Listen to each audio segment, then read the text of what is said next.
तुर्कमान gate सिर्फ एक इलाका नहीं, दिल्ली की यादों का हिस्सा है, जहां इतिहास ने कई जख्म देखे हैं। वहीं एक मस्जिद के साथ ऐसा सलूक करना उन घावों को कुरेदने जैसा है। ये संदेश दिया गया है कुछ समुदायों की इबादतगाहें असुरक्षित हैं कि उनकी आवाज बाद में सुनी जाएगी, पहले बुलडोजर बोलेगा। क्या यही सबका साथ सबका विकास है? आदाब, मैं आगा खुर्शीद खान। रात के ठीक 2 बजे शहर नींद की आगोश में था।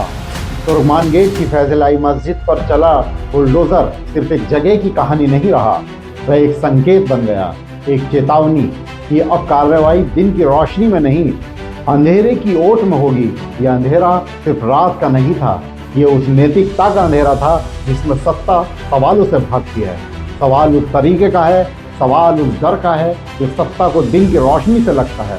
अगर कार्रवाई जायज थी, अगर कानून साफ था, तो ये सब आधी रात को क्यों? ये कौन सी लोकतांत्रिक नैतिकता है जो अंधेरे में काम करती है?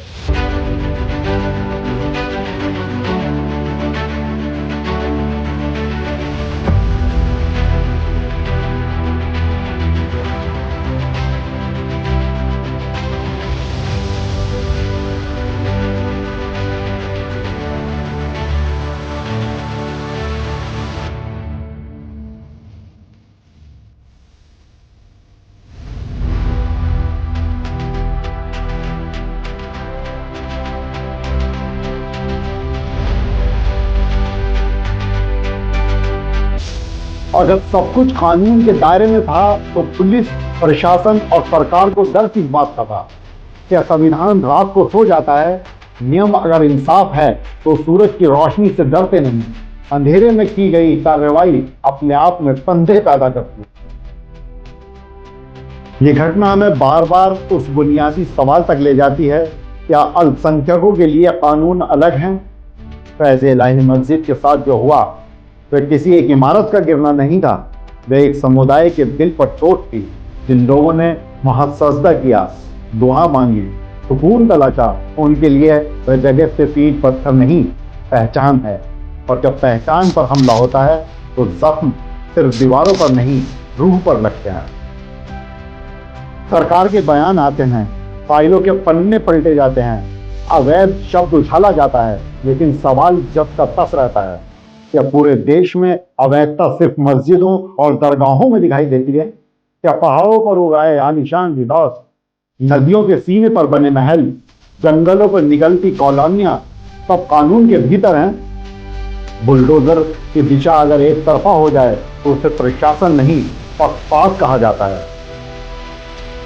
तुर्कमान गेट से लेकर उत्तर प्रदेश, मध्य प्रदेश, राजस्थान, गुजरात और देश के दूसरे हिस्सों तक एक पैटर्न साफ दिखाई देता है।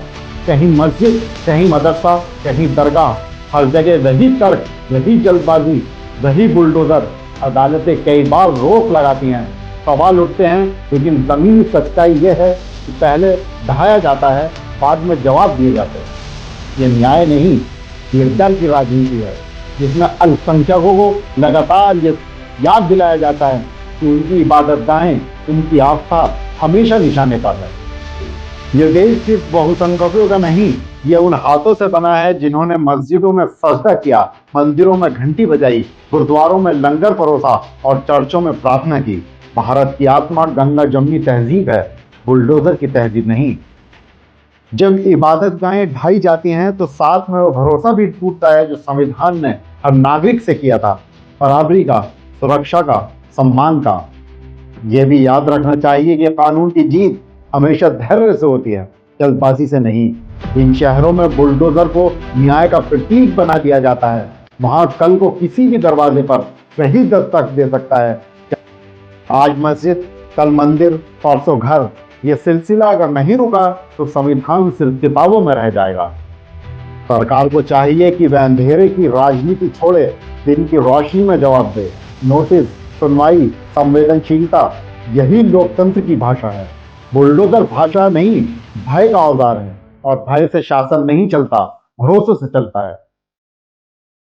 आज सवाल सिर्फ फैज़-ए-इलाही मस्जिद का नहीं, आज सवाल हर उस मस्जिद, हर उस दरगाह, हर उस नमाजी का है जो डर के साए में इबादत करने पर मजबूर है।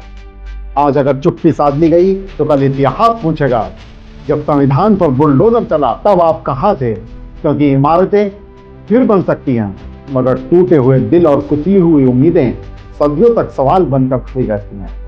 और याद रखिए, जिस मुल्क में इंसाफ रात के अंधेरे में किया जाए, वहां उजाले का सूरज देर सवेर सत्ता से जवाब जरूर मांगता है। दोस्तों, इस मुद्दे पर आपकी क्या राय है? हमें कमेंट्स बॉक्स में जरूर बताइएगा।